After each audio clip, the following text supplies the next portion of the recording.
Welcome to Growth for Good, the show about amplifying impact for nonprofits, charities, and social purpose businesses.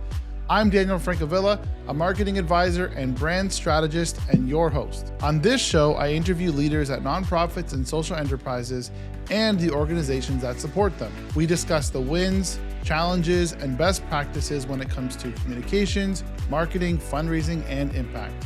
Let's dive into today's episode. All right, so Mike, welcome to Growth for Good. Thanks for being here. Thanks for having me. Excited to be here. So Mike, you have an awesome history, similar path to me at the beginning where you started your own nonprofit, your own charity, working with a lot of youth. And now you are working in the leadership space, helping other nonprofit organizations and leaders. I'd love if you could tell us a little bit of your story and firstly, how you actually entered the nonprofit sector. Yeah, totally.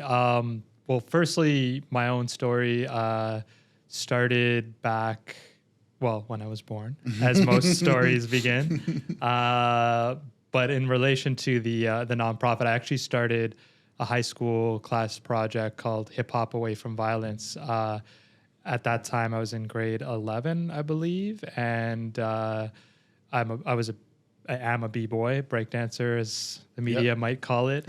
I've been doing it since I've been in grade 10, so it's been like 20 something years, and hip hop has always been a big part of my life, my crew, getting to travel, compete, be a part of that community in a pretty awesome way.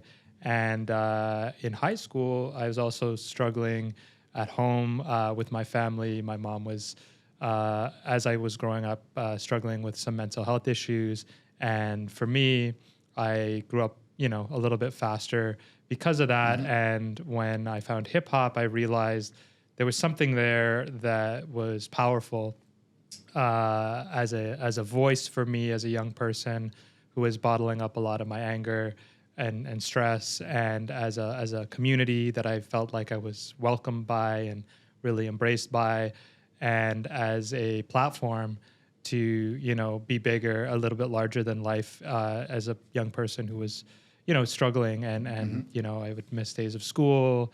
I'd breathe into plastic bags, or paper bags to stop hyperventilating and things like this. I didn't really know at the time that was anxiety, but so I was struggling as a young person, but really quiet about it, kept to myself. So when this high school entrepreneurship teacher said, "Hey, do you want to run a venture? Pick a charity," and we created this idea, which was a concert to use hip hop as a tool to create social change, and which eventually, like 15 years over time, evolved into a hip hop mental health charity that was focused on building resilience in young people through the elements of hip hop. So that's kind of the early days. And then you said nonprofit, but I didn't even know what a nonprofit was when I was in high school. I think we met around that time, actually. And fast forward a couple of years, I was in university. We actually created a student club. We were actually trusteed by another charity, which I was on the board of. So we went through all the types of registration. A lot of people will ask me, like, should I register a charity? And I'm like, I don't know. Like there's a lot of questions. Actually, over 5 years, we took on like 6 different forms of registration, from a high school class project, unincorporated, to a student club at York University, to a trusteed group with a charity called Leave Out Violence, to a nonprofit. Then we applied for our charitable status, which we finally got. So we kind of went through the ringer, and that process was literally over 5 years. So by the time I was leaving university, I was kind of faced with the question, like, what am I doing with my life? I graduated in business. And over that time, we were building what later was called the Unity. We changed the name from Hip Hop Away from Violence to Unity. Got it. And we were going into schools and doing outreach directly into communities that didn't have necessarily access to top hip hop artists in the city. And Unity took pride in really bringing in the best DJs, graffiti artists, b-boys, b-girls, spoken word artists we even expanded to, and who were also great artist educators. And then we expanded to like after school programs and community-based programming and just kept expanding and expanding, but we didn't really have a plan to do so.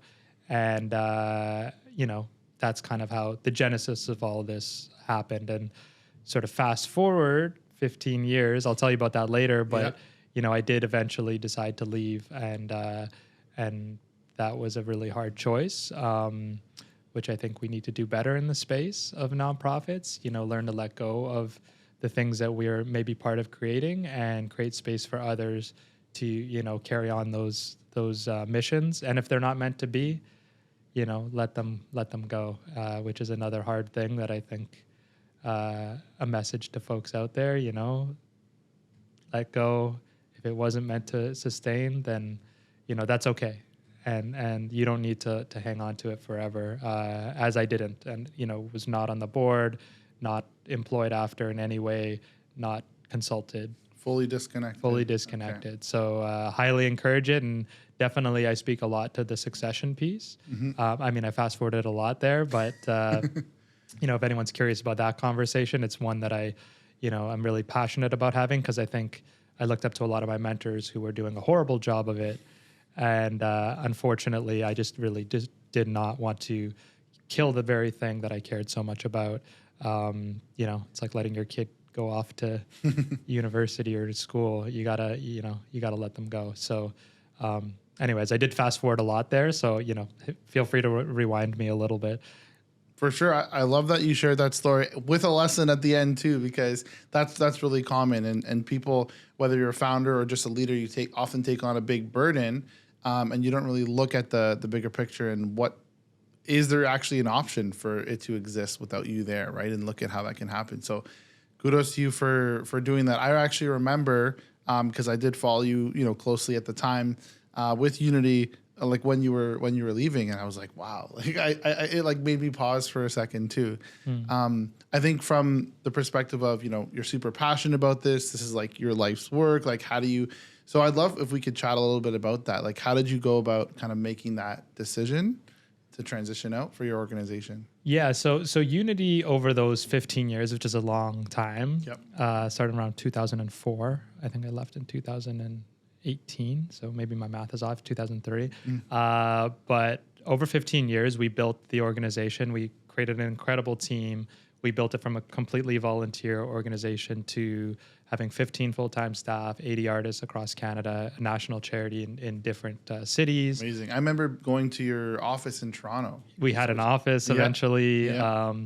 We ran a big festival that had some major headliners. We had programs all over, and amazing people on our team, who many of which are still there, even 5 years later since I've left. Wow. Which is an amazing, I'm just really so happy to see that, and so proud of what they've continued to do. But to your question, my identity was very wrapped up in it, as a hip hop practitioner, B-boy, still to this day, I still practice and get down.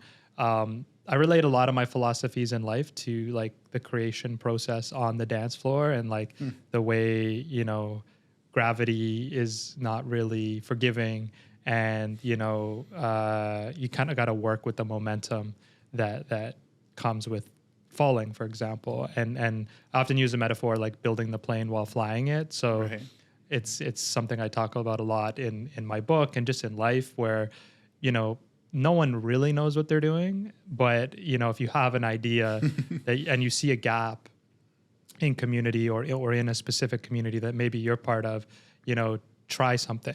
And, obviously, when it involves people's lives, we need to be careful. We need to be respectful. We need to listen and listen to the needs of people.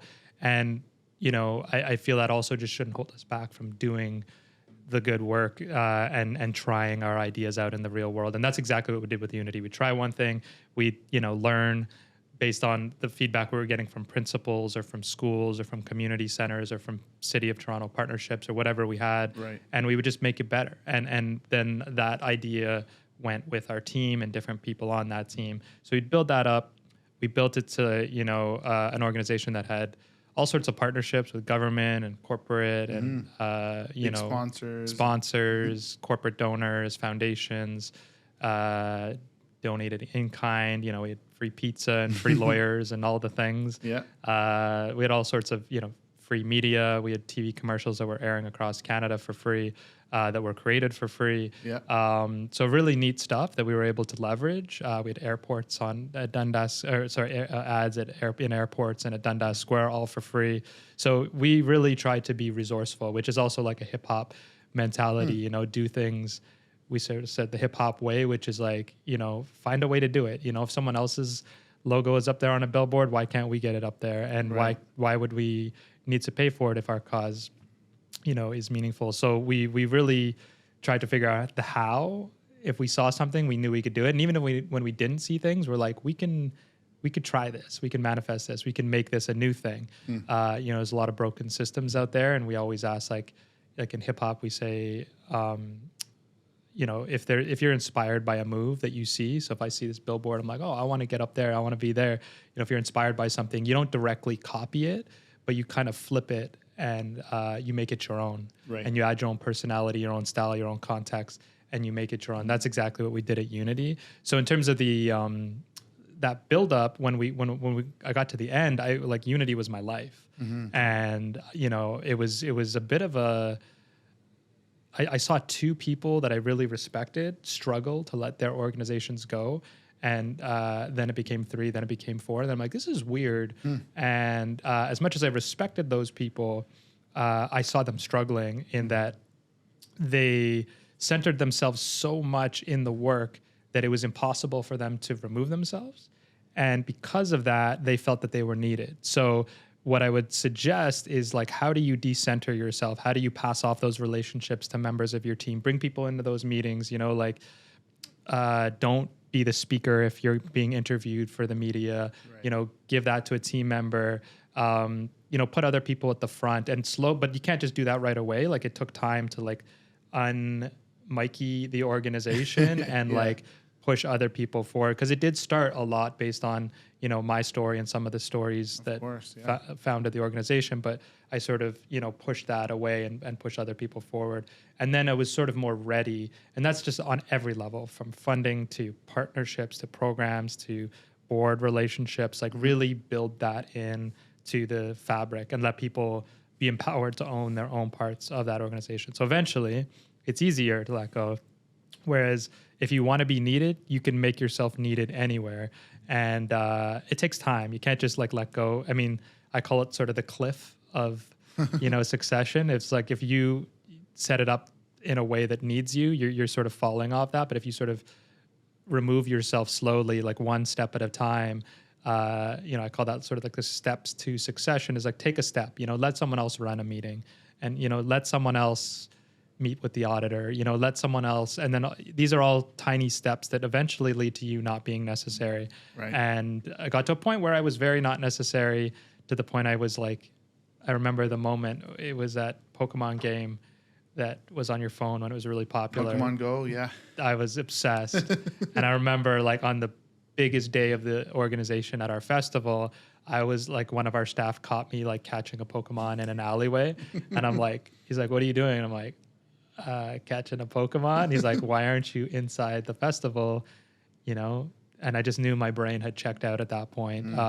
So, but I was also thankful because I wasn't needed in that moment. So it was also like a double moment of like, oh, I can go, you know, I can go play Pokemon and do my thing or do my next chapter. So, yeah, there's a lot more to it. I think that the one thing I'd add to that is, you know, to successfully let go of an organization, we need to understand what our needs are and what the organization's needs are and how they are the same and maybe how they're different, so that we can meet our own needs as we leave while also meeting the organization's needs. And maybe we can't support all the organization's needs, so we need to sort of separate ourselves from that. And like the last thing I'll say, I'm just super happy with, you know, how the succession went, the recruiter, the board, the whole process, you know, and now 5 years later, you know, Unity is as strong, if not stronger, than it was before. And like I said, many of the same people are there. Some new amazing folks have come in the door, and I just kind of watch with pride as it continues. So,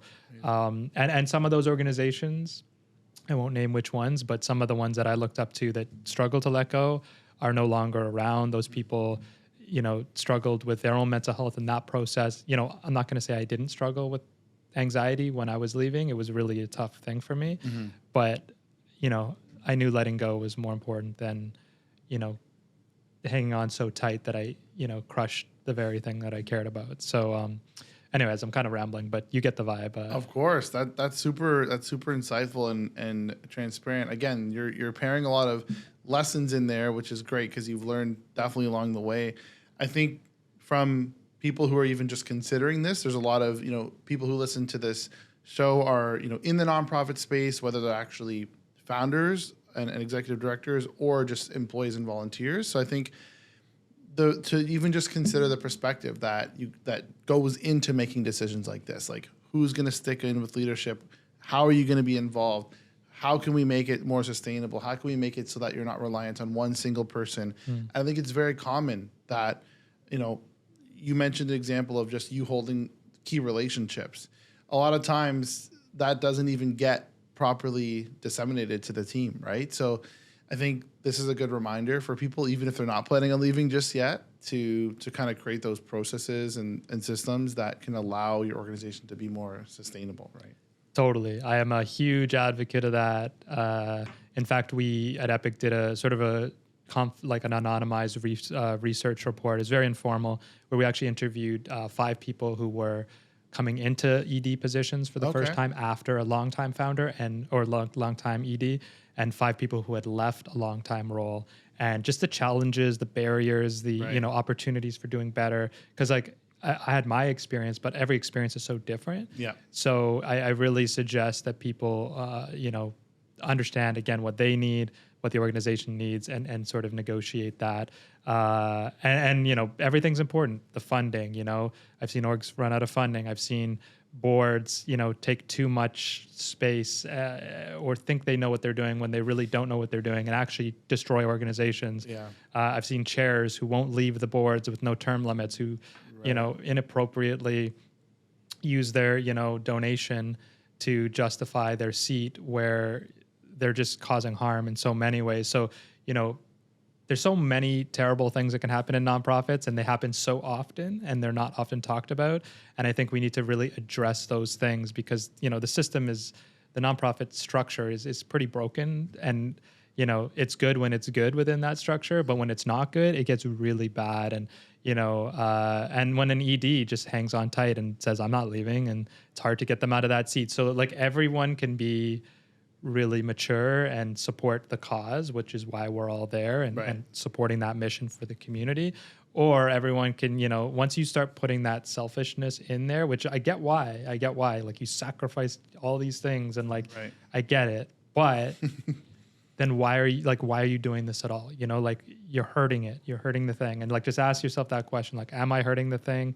Am I hurting myself? Am I hurting other people? And if you're doing any of those things, it's better the organization doesn't exist, in my opinion.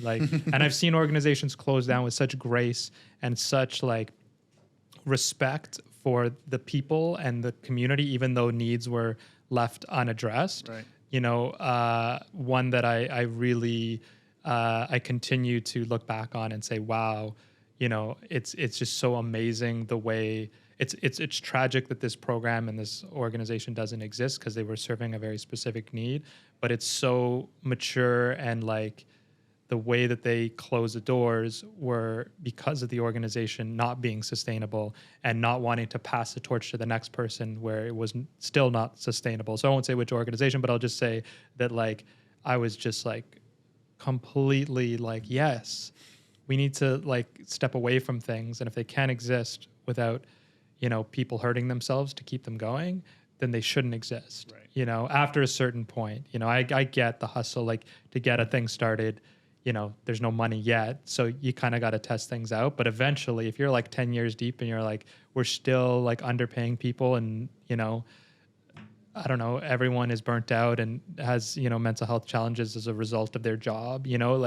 something's not right there. We took a lot of pride in taking care of our people. I'm a big believer, people first, people before impact, people before profits, and ultimately you will get those things. I actually taught a course through UFT around mental health in the workplace, and I did a ton of research to be able to teach this, because I felt an imposter. But as I did that research, I realized that there's a very, very, very strong business case for putting people's mental well-being before profits, impact, all the things that we strive to achieve as nonprofits or businesses. And ultimately, you get those things when you treat people with respect, provide benefits, let them take the time they need to deal with the things they have in their lives. And, sometimes it doesn't work out. I'm not saying that works out all the time, but most of the time we don't think of the simple things right in front of us, that we can just conversationally introduce, like asking people how they're doing, but like when they tell you they're not doing well, maybe creating a little bit more space for them to deal with those issues if they need to. So like there's simple, cheap, free, easy things you can do, but a lot of people don't do them and they focus on the goal, and then they lose all of that. So yeah, I'm a big believer that more organizations need to reevaluate, like, should this exist? Should we close this? Should we merge? Should we just let it go to someone else and see what happens? And if it doesn't work, maybe find a way to be at peace with that, because maybe it was never meant to continue. And when you let that go, hopefully, but not necessarily, someone else will see that need and reemerge and hopefully, again, not necessarily, but try to step in and address that in a different way. So I've seen things close in the last few years that have been around for 40 years, that have been around for a long time as well. And it's, for the wrong reasons too. They can close, lack of financials or whatever. But, we need to learn to let things die, as we do in life in general. And I think it's something the nonprofit sector sucks at. We try to keep everything alive forever. And that to me is a loss, because new things that are needed have less space to get in because the pie is not growing.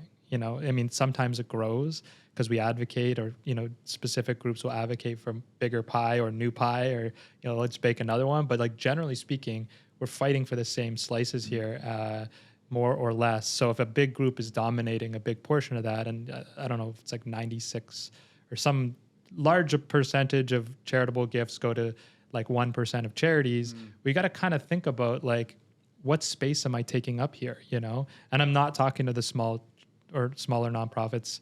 I'm talking to the institutions here. Like, if you're going to exist, like, how are you holding community? And I won't say who, but I went to a speaker of, one of the biggest institutions in Ontario, and they said, we welcome in community partners, and we have all these community partnerships, and they just did like a $500 million, campaign of fundraising. And I stood up, I'm like, how do you do that? Like how? Because I know we've worked in association with your organization, and from my understanding is all you do is give, free passes to your space. And I'm like, and that's what they responded with, free passes. And I'm like, that's not, you're talking about $500 million here. Like, that free passes is not partnership, like, open your doors. How are you really opening your doors? Who are you hiring? Like, so many levels to the brokenness of these institutions that like hang on for dear life because they can, the donors are there, their boards are, those boards are strong. And I'm not saying it's wrong or bad or they're not doing good work, but I think we need to learn to collaborate, partner, share those resources with needed organizations in the community versus like hanging on tight, because needs are not being addressed in community, and small nonprofits have not all the answers, but some of them have some pretty unique approaches to this work. And I think we need to give them a platform, plug them into that. So we really focus on partnerships at Unity. We're really like deep in like, how do we get creative with the people we partner with so that we, we're not trying to do this work alone, right? Mental health, Kids Help Phone, CAMH, some of the bigger players, but we'd also partner with just local community agencies and connecting with specific youth who are living in communities that are next to these centers, or whatever the case be, or just get super creative. And we've had one partnership that's just sort of finishing off that I'm not involved with anymore, but I was part of setting up, which was a trauma-informed dance therapy program. We were approached by Boost, which focuses on advocacy for children and youth who have experienced trauma. And they brought us into this meeting, like, we're going to apply for this grant. I'm like, I don't know, like, that's not our expertise. We don't want to sort of go into a space where we don't have that experience, but they sort of encouraged us to attend these meetings. And they applied for this big grant, brought in Ryerson as the evaluator, and they got this huge like federal government grant that we never would have had access to. We never would have even been invited to apply. Right. And we designed, like our team designed this trauma-informed curriculum, dance curriculum, to help reduce the wait list for young people who are waiting for to see someone who will support them through, you know, whatever trauma they were exposed to or dealing with. So, and the wait list was something like 6 months. So in the meantime, like it might be, you know, if people want to, young people want to access an option of, you know, a trauma-informed dance therapy program, that would be pretty neat, you know, like, and maybe even this alternative approach to therapy or trauma work with young people could have a significant impact and then can be copied, you know, share that curriculum all over the world. So like these are like the partnerships that like I never could have dreamed of. Yeah. But it's because we approach that with an openness. We're like, hey, we should talk. We're not guarding resources. We're not like, what are you giving me for what I'm giving you? We're like, what do you like how could we fit together in a unique way that doesn't exist that will benefit community? And you know, I still to this day approach partners. I'm like, just the vibe you're giving me in this conversation, like we're not going to work together. And that sucks because you have something that we can benefit from, but not us. The community that we're serving can benefit from. So if you don't see that and you're guarding resources, everyone is losing out. So I really would, you know, I'd love to see when partners come to the table with like, yeah, how can we do this? I'm like, yes, do that more often. If you don't do that, do it more often. Please, if you have those resources, don't hold them, share them, you know, collaborate. And then you will be able to survive longer because you're actually demonstrating that impact in a tangible and real way. So I ramble and I don't even know how I got there, but I think the power, well, you touch on a few things. Like one of them is obviously the power of partnership. A second is collaboration over competition. And I think that point is really important because it reminds you to look back at why you're actually doing this work. And you're doing this work not to grow an organization. You're doing this work to solve a problem or address a need. Exactly. And so if you can reach that goal with partners or collaborators, whether you're taking the ownership or not, in the nonprofit space, I think it's actually a bad thing to get caught up in ownership and owning these assets. I've actually seen resources be created and then the project funding is done and then that resource is now no longer even available, right? Like all this funding goes into creating a document or creating a series and then it's just gone. So having better ways to collaborate and partner where things can live on, things can be shared, you know, multiple organizations can share these resources and ultimately provide them to the stakeholders that benefit. I think that's where we need to go with partnerships. So I love your kind of approach on being so open to that. One of the things I'll mention, one of the next questions I want to ask you actually is around personal branding. Okay. And a lot of people don't necessarily like the term personal branding because it's not something you actively do, but by being you, having a network, putting out content, you know, being an expert on certain areas, you're building your personal brand. So I ask because that's one of the things that continues no matter which organization or company you're with, your personal brand, you know, follows you, right? So I wanted to ask you, as someone who, you know, was with your own organization for 15 years and now has transitioned to your own business and you do other things in between, I'm sure. How has the relationships you've built and the personal brand and following you've built kind of helped your career?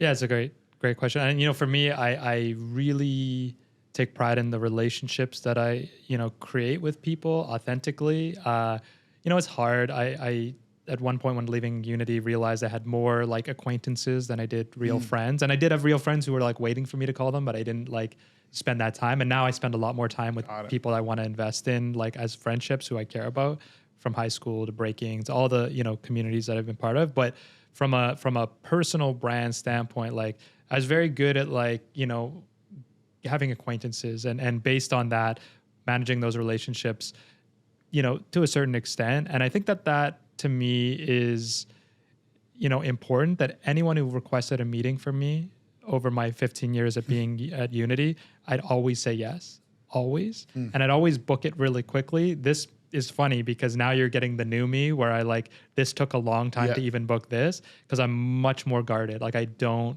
this is on a personal level of Yeah. like wanting to take care of myself because I never did. But when I didn't, I took meetings with everyone always, all the time, no matter who they were right away. And I was like in meetings, 7-8 meetings a day for 15 years. You know, I had 150 emails a day that I like actively was responding to. It was unmanageable.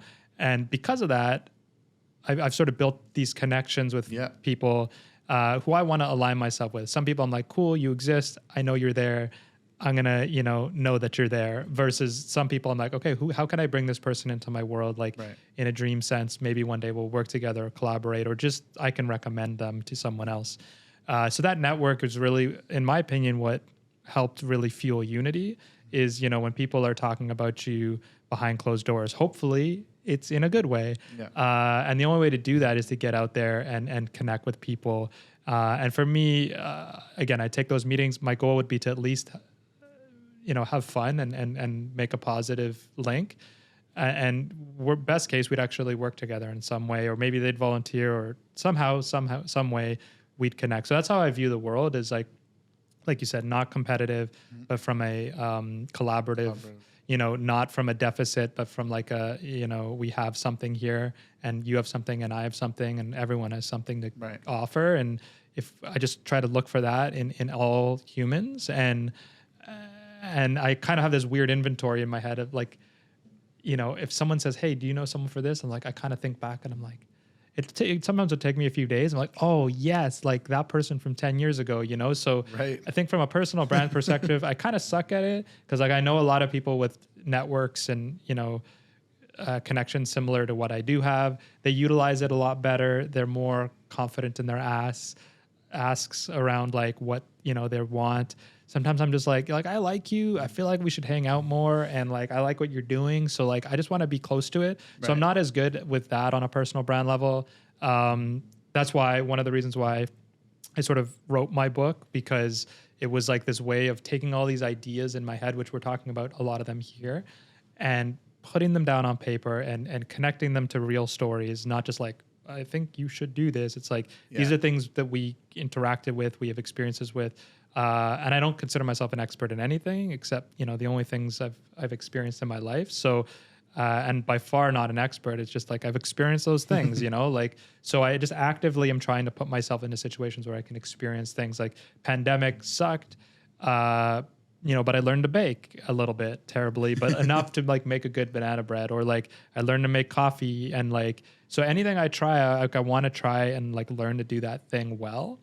And nonprofits was no different. Like I want to learn to do this well. Sometimes well is not the way it's been done before, like coming with creative ways to do it. So from a personal brand perspective, a lot of people feel like I'm all over the place, and that sucks because I miss the opportunity to connect with those people. And when people give me a chance, like I did, I've been starting to do like different keynotes and whatnot. And when I have had the chance, people are like, oh, like this is really interesting. It's like, yeah, like I'm not the flashy salesperson. I even struggled to sell my book because like I sold it when it came out. I was like hyped about it, but now I'm like, okay, I don't want to just be that guy, sitting at a table 20 years from now signing the same book. But like I really love this book. Like I believe that my whole, like from my personal story to all the things that I really believe in, even it was released before the pandemic and even after the pandemic, I still feel like this has all the juice of the things I truly believe in, and I'm sure in 10 years, I'm going to look back and be like, oh, can't believe I said that. But so far, that hasn't happened. And so it's been a way for me to take my personal brand and just be like, put it into an object, and it's in an object. And like, one day I'll be like to my son, like, if you really want to understand me, read this book, Nice. I know I hate reading books. The book? I wasn't a good reader I didn't read well when I was a kid. And I honestly struggled. I didn't learn to read until like grade 6. So, when people recommended books to me, I never read them. But I tried to make it cool. Like we got a young person from the program to design the cover. And she also, her name's Serena Abrenica. She's like a graphic artist. She designed these like little characters and stuff.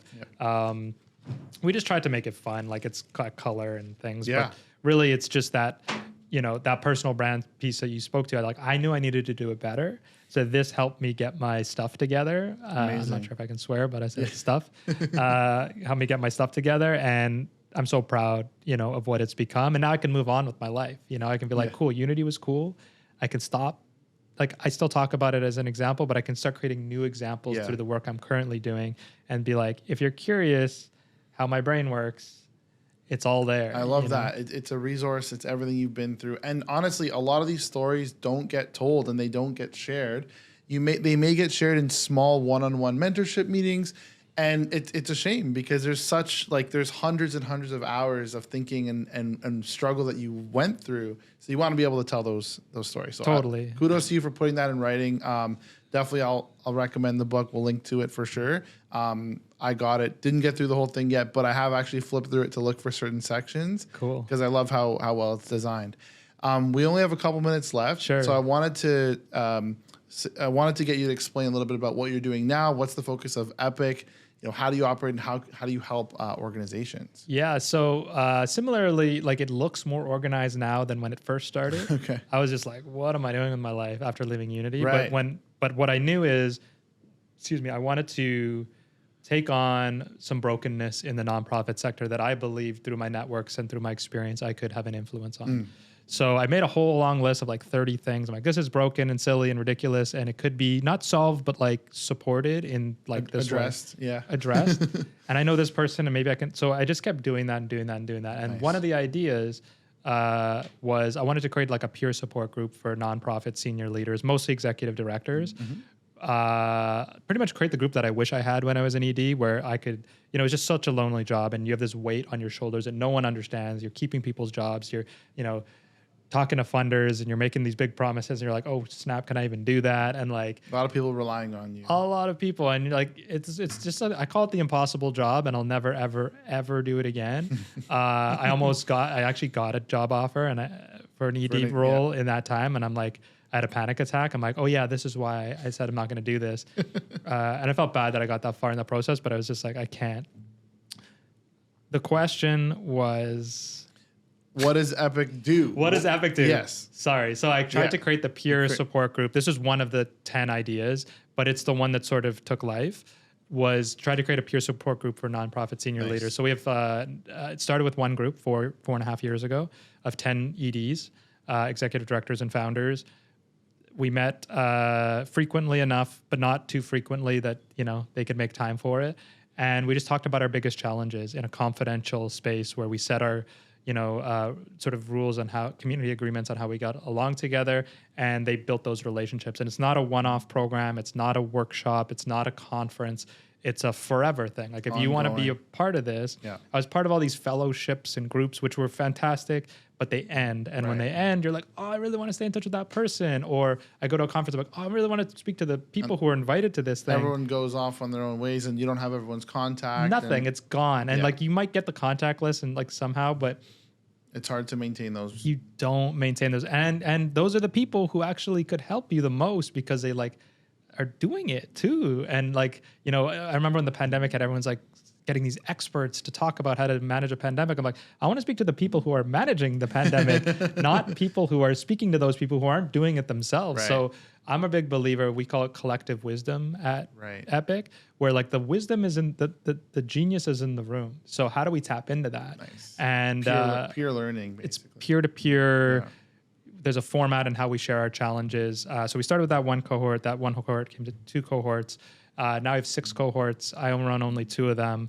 So we have 60 members. Amazing. And we have hopes to get that to 100 maybe by the end of this year. We're also starting a funders cohort. So we're trying to bring in people who fund nonprofits to learn how they can improve funding practices. We just see the value. And like my favorite part about all this stuff is I'm 100% like, I'm just not needed in the long term. The facility, EDs are very capable to run these groups. Right. So we create a process that we can train and build a new group.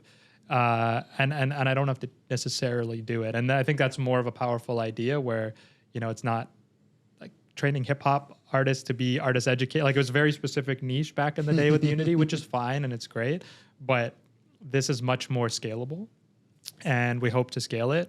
Because we're seeing that impact. And like, honestly, I had my son with my wife about 1.5 years ago. And at that time, I was just like struggling. We weren't sleeping. It was really tough. And I was like, I can't do this. I can't do anything right now. And people kept coming back. Like, we have people in their 4th year of this program who are just like ready to sign up for their 5th year. And I'm like, okay, this is needed. I can't walk away from this. We have an amazing team, Shelly and Gilad and Biju and John and Rakesh has been working with us. I know he's on this, that was on the podcast. So I'm just really enthralled by this work. I'm drawn back into it. I'm like, we got to do more of this. But like, it's because that need is being you're providing, served. You're serving a need, you're providing real value, and obviously it's a gap. This doesn't exist. I was gonna, as we wrap up, I was gonna ask if you've shared a ton of tips throughout this, which I love. Are there any from a storytelling, marketing, positioning standpoint on how, because the reason I ask that is, one, we talk a lot about marketing in order to amplify your impact, right? I know in nonprofits, we don't always use the word marketing, but it's more about communications, reporting, storytelling, showcasing this impact. What's really important is that the stories that are maybe being told in those groups or being told one-to-one are actually communicated to potential sponsors, donors, partners, right? Mm-hmm. So from your years of experience, running a nonprofit and actually consulting with them, do you have any tips for current nonprofit or charity leaders on how they can better showcase their impact? Yeah, I would say this is a classic one that I'm like really bad at, but push myself to do, and the result is clear, which is don't be afraid to ask. I mean, you can be afraid. I'm actually completely afraid, but just get yourself to a point where you can make the ask. And I'll give a very clear example is, when I wrote the book, they're like, you got to get like testimonials from famous people. I'm like, I don't know any famous people. My publisher said that. So I'm like, okay, I'm going to message people I respect that I actually listen to. And I'm like love their ideas, mm-hmm. really into it. So I wrote like dry emails to like 10 sort of famous authors that I do not know. I don't know. But I made the ask, and actually on the front cover, there's a quote by Seth Godin, who I do not know. Incredible guy. And I wrote a single email to this individual it further justified how much of an awesome person he is. Yes. But like the fact that he probably gets a lot of emails, responded, read the book, wrote a thing that he gave me permission to put on the cover of it. I'm like,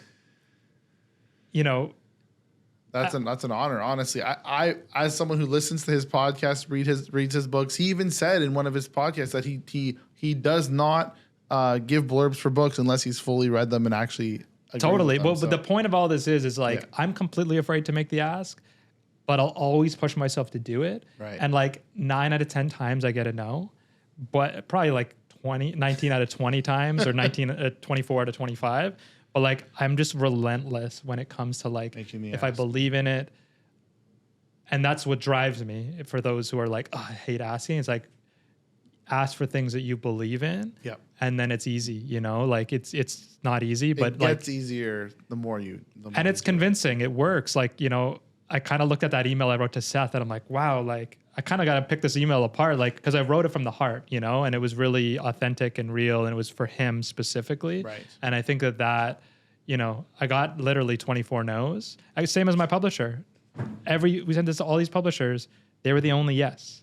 Wow. There were 12 no's. And then the last one that came in at the end was a yes. So it's just like, again, it looks like a success, but it's because I've just like got used to hearing no. So make the ask, even if it's hard. And, and ask for things that you believe in, and hopefully, you'll get them eventually. I love it. That's a perfect place to end. Mike, thanks so much for being on Growth for Good. Everyone can check out Building Unity and Epic. Thanks, man. And hopefully we'll stay connected and I'll attend one of your groups someday. I'd love to have you. It's been a pleasure. All right. Thanks. Thank you for listening to this episode of Growth for Good. The show is presented by Daniel Does and produced by Creator Club in Toronto. You can find notes, links, and more about my guests at danieldoes.co, where you can also learn about ways we can collaborate. Feel free to connect with me anytime on LinkedIn or Twitter.